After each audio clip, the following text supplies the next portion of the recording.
지난 주말 여수에서 끔찍한 사건이 발생했습니다. 20대 여성이 홀로 출산을 한 뒤 신생아를 쓰레기 봉투에 담아 유기한 사건이었는데요. 네, 앞서 지난 5월에도 여수에서 같은 사건이 발생한 바 있습니다.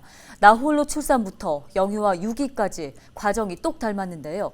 사건 재발을 막기 위한 구조적인 지원 대책은 없는 건지 현장 점검 360토를 통해 자세히 살펴봤습니다. 보도에 서경 기자입니다. 신생아가 발견된 여수의 한 원룸 밀집 지역입니다. 여수경찰서는 지난 12일 낮 1시 40분 신생아가 쓰레기 봉투에 담겨 버려져 있다는 신고를 접수하고 현장에 출동했습니다.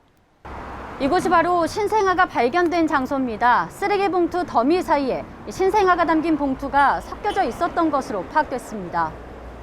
119 구급대가 당시 탯줄이 붙어있는 신생아를 구조하고 응급조치한 결과 다행히 생명에는 지장이 없는 상태였던 것으로 확인됐습니다. 탯줄이네요. 탯줄 달린 상태로 움직여가지고 보안 센터를 사용해서 하나 상태를 확인했거든요.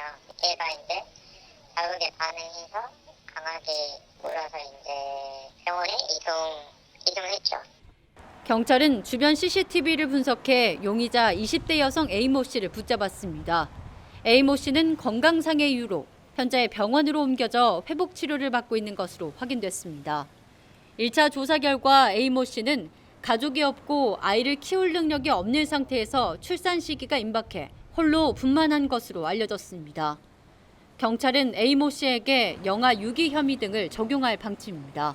내가 의뢰를 온 거잖아요. 방황하고 키울 능력 혼자 살고 부모도 없고 키울 능력이 없으니까 아마 못된 생각인 것 같아요. 여수에서 발생한 신생아 유기 사건은 처음이 아닙니다. 여수에서만 올해 2번째 발생했습니다. 유기 방법도 똑같았습니다. 나홀로 출산 직후 쓰레기 종량제 봉투에 담아 아이를 유기했습니다. 지자체 차원에서 미혼모 출산을 구제할 방법은 없는 건지 물었습니다. 아무도 모르게가 될 수가 없는 게 이 우리나라의 모든 임신 출산 지원 사업은 부모를 포기하게끔 되어 있고요. 본인이 몇 주인지 일어났다는 병리적인 부분에 대해서 진단을 필요로 하기 때문에 비밀리에 뭔가를 지원해주고 그런 부분까지는 구축이 되어 있지 않습니다. 여성이 임신 사실을 인지하고 병원 진료를 한 번이라도 받는다면 지자체 지원 사업에 대해서도 충분한 안내가 이루어졌을 겁니다. 하지만 가족이나 지인에게조차 임신 사실을 숨겨야 하는 상황 속에서 실질적인 도움을 받을 방법은 전무한 상황입니다. 미혼모가 익명으로 태아 검진을 받거나 출산을 하는 것은 불가능하기 때문입니다. 20대 미혼 여성의 나홀로 출산과 영아 유기.